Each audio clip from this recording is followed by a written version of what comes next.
আসসালামু আলাইকুম, সবাই কেমন আছেন? আলহামদুলিল্লাহ আমি ভালো আছি। কচু শাক ইলিশ মাছ দিয়ে রান্না করব। কচুটা সুন্দর করে ধুয়ে নিচ্ছি। কড়াইতে তেল দিয়ে পেঁয়াজ, রসুন আর কাঁচামরিচ একটু বেশি পরিমাণ দিয়েছি। কচুতে একটু বেশি পরিমাণ দিলে মজা বেশি হয়। একটু নেড়ে নিয়ে কয়েকটা জিরা, দুটা এলাচ দিয়ে নিলাম। দিয়ে কিছুক্ষণ নেড়ে নিয়ে হলুদের গুঁড়া, লবণ আর জিরা গুঁড়া দিয়ে দিব। আর কাঁচামরিচ তো দেওয়াই আছে, আর মরিচের গুঁড়া দিব না। দিয়ে সুন্দর করে নেড়ে চেড়ে নিয়ে ইলিশ মাছটা দিয়ে নিব। ইলিশ মাছটা 5 মিনিট ধরে রান্না করে নিব। ওখানে ভাজার মতো হয়ে যাবে। এই যে 5 মিনিটের মতো রান্না করে নিলাম। এখন ধুয়ে রাখা কচুটা দিয়ে দিব।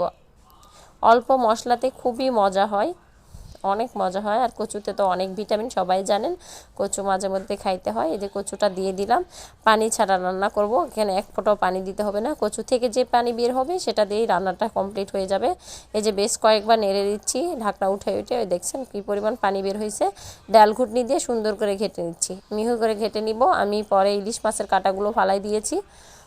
দিয়ে সুন্দর করে এই যে মিহি করে নিয়ে কয়রাটা ট্রান্সফার করছি। এই কয়রাতে ওটাতে লেগে যাচ্ছিল, এটাতে সুন্দর করে শুকনা করে নিয়ে এই যে শুকনা মরিচ দিলাম। শুকনা মরিচ দিয়ে ভর্তাটা অসম্ভব মজা হয়েছিল। পরে ভয়েস দিচ্ছিলাম। এভাবে কি খেয়েছেন জানাবেন। চচ্চড়ি, একটু কচুর ডাঁটা ছিল আর একটু আলু ঝুরি করে দিয়েছি। আর ইলিশ মাছ সুন্দর করে ভেজে নিয়েছিলাম, ওটা ইলিশ মাছটা দিয়ে নিয়েছি। সব মশলা যা যা দেওয়া লাগে সব চচ্চড়িতে দিয়ে নিলাম। দিয়ে হাতে মাখাইয়া বসাই দিব। খুবই হালকা পরিমাণ পানি দিবেন। দিয়ে যে ইলিশ মাছ দিয়ে রান্নাটা কমপ্লিট। আল্লাহ হাফেজ।